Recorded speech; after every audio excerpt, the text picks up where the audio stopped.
Bonjour tout le monde, j'espère que tout le monde va bien. C'est une courte vidéo, pareil, c'est une petite vidéo d'encouragement. J'aimerais parler un petit peu de la foi, parler un petit peu de l'âme. Vous savez, je vais donner un court témoignage. Il y a quelques années de ça, moi j'ai fait beaucoup d'assemblées à la base. Je suis né catholique à la base par rapport à mes parents.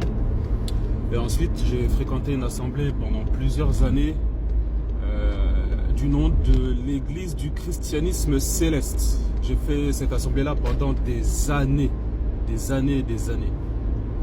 Et c'est des années plus tard que je me suis rendu compte, grâce au Seigneur, que c'était une secte. Donc j'ai quitté cette assemblée-là. Et j'irais, j'allais d'assemblée en assemblée, j'ai fait des assemblées évangéliques, j'ai fait des assemblées protestantes, témoins de Jéhovah. Il y a même eu une époque où j'allais me convertir à l'islam. Et dans tous ces cheminements-là, le Seigneur m'a toujours gardé. À savoir que, peu importe là où on se trouve, parmi le lieu où on se trouve, le Seigneur peut parler à n'importe qui, même à un inconnu dans la rue. Et parmi certaines assemblées, même si au niveau de la doctrine, ils sont dans l'erreur, il y a quand même des gens sincères et des gens qui aiment sincèrement le Seigneur. Donc que le Seigneur peut aussi utiliser pour nous parler. Donc le Seigneur, par rapport à ça, m'a toujours gardé. La dernière assemblée que j'ai faite, c'était... moi je dis, les frères, ceux qui vont apprendre à me connaître vont voir que moi je suis quelqu'un qui parle ouvertement et honnêtement. La dernière assemblée que j'ai faite, c'était l'assemblée Charisma. J'ai fait presque un an là-bas. Et dans cette assemblée-là, il y avait ce qu'on appelle des petits groupes de GF, des groupes de maison. Et j'étais dans un groupe de maison. Groupe de maison parmi lesquels les personnes qui étaient dedans, je les aimais comme ma propre famille. Vraiment, je les aimais véritablement. Je les aimais vraiment. Jusqu'au jour où ils m'ont chassé et ils m'ont taxé d'antichrist. Pourquoi? C'était au niveau de la doctrine qu'ils enseignaient. Il y a eu une fois, un dimanche, où je n'ai pas voulu aller à l'église. J'ai pas voulu, je voulais rester à la maison, je voulais rester en intimité avec le Seigneur. Et on m'appelle quelques jours plus tard pour me demander des comptes, pourquoi j'étais pas venu le dimanche. Et j'ai expliqué que je voulais rester avec le Seigneur et que voilà, je suis libre. Ils ont dit oui, mais le dimanche c'est le jour du Seigneur, que l'église c'est la maison de Dieu, tu peux faire ce que tu veux la semaine, mais le dimanche tu dois absolument venir. Je leur ai donné deux passages bibliques. Le premier passage, c'était Actes chapitre 17, 24. Et le deuxième passage, c'était 1 Corinthiens chapitre 6, verset 19. Prenez le temps de lire ces écritures et comprenez. Suite à ça, voilà, ils m'ont chassé, ils m'ont taxé d'antichrist et ils ont tous coupé les ponts avec moi. Cet épisode-là, ça m'a profondément blessé à l'époque. Et c'est ce qui a résolu dans mon cœur de ne plus fréquenter d'assemblée. Dès lors, je ne fréquente plus d'assemblée.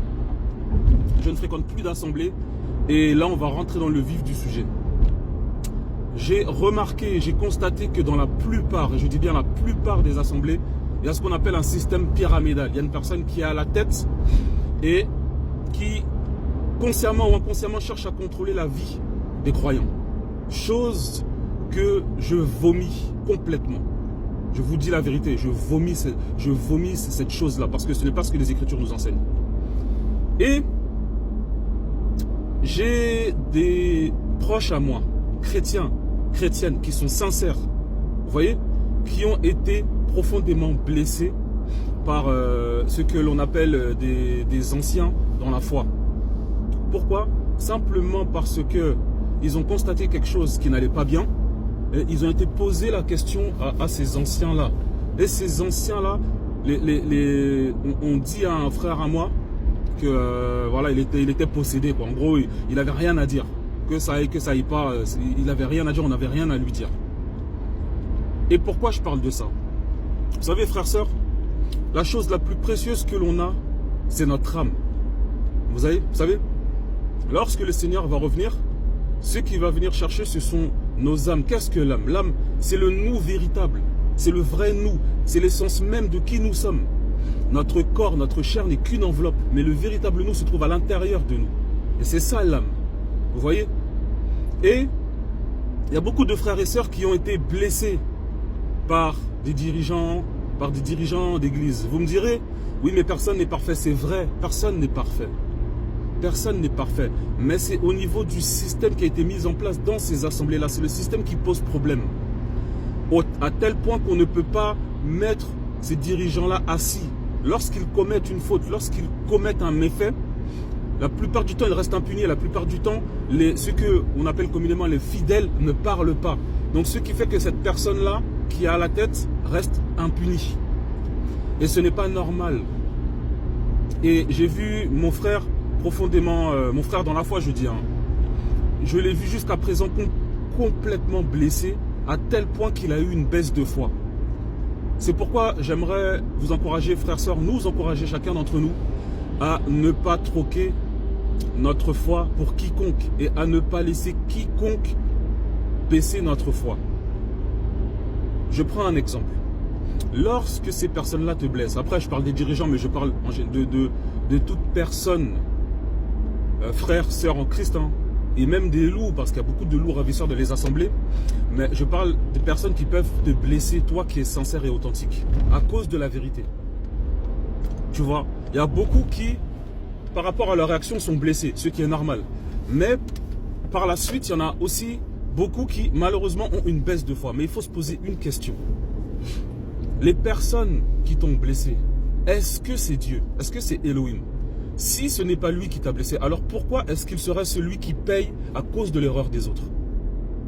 Vous comprenez? Pourquoi est-ce que c'est Dieu qui payerait à cause de l'erreur que ces gens-là ont fait? Non. C'est pourquoi je dis que nous devons vraiment veiller sur notre foi. Nous devons vraiment veiller sur notre âme. Parce que le salut, le but de la foi, c'est la vie éternelle. C'est le fait d'avoir la vie éternelle. C'est pourquoi le Seigneur nous a donné la foi. C'est pourquoi, suite à tous ces épisodes que j'ai vécus, ben moi je suis devenu quelqu'un de solitaire. Vous voyez, je suis quelqu'un de très solitaire. Je peux marcher tout seul. Et si voilà, on n'est pas d'accord avec la doctrine, avec des frères et tout, ou des sœurs, même si je les aime, ben moi ça ne me gêne pas d'être tout seul. Ça ne me gêne pas parce que dans mon parcours, j'ai aussi beaucoup été blessé et ça m'a forgé un caractère. Pourquoi je dis ça? Parce que ça m'a fait travailler mon intimité avec le Seigneur. Vous voyez? C'est pourquoi, frères, sœurs, j'encourage chacun d'entre nous à prioriser la parole. Quand des gens viennent vous parler ou cherchent à vous contrôler ou autre, il y en a qui sont très subtils. Éprouvez toujours ce qu'ils disent avec ce que la Bible dit. Le Seigneur nous a demandé de méditer sa parole jour et nuit. Le Seigneur, pour ceux qui sont des lecteurs des Écritures, je pense que vous serez d'accord avec moi, le Seigneur nous encourage énormément à méditer sa parole. Si le Seigneur nous demande de méditer, c'est qu'il nous a donné la capacité de comprendre les Écritures. Les Écritures ne sont pas compliquées à comprendre. Tout est question de niveau spirituel. Je m'explique. Une personne qui ouvre sa Bible pour la première fois, la lit entièrement, ne comprendra pas tout. C'est normal. C'est par rapport à son niveau spirituel. Mais plus la personne va lire, plus c'est le Seigneur lui-même qui va éclairer la personne sur les points que le Seigneur juge nécessaire d'éclairer cette personne-là. C'est pourquoi tout le monde ne marche pas au même niveau et c'est pourquoi tout le monde ne prend pas la même direction. Vous comprenez? Quand tu médites les Écritures, il y a quelque chose que tu comprendras que moi je ne comprendrai pas, mais il y a quelque chose que moi je comprendrai que toi tu ne comprendras pas. Le Seigneur guide chacun d'entre nous selon sa volonté parfaite pour nos vies. Vous voyez? Mais c'est à force de lire que vous comprendrez les Écritures, que nous comprendrons les Écritures. C'est pourquoi je nous encourage à réellement demeurer dans la parole et à travailler notre intimité. Travaillons notre intimité avec le Seigneur. Apprenons à écouter le Seigneur. Apprenons à parler au Seigneur. Apprenons à avoir une discussion avec le Seigneur parce que le Seigneur parle. La foi ne nous a pas été donnée pour être dépendant.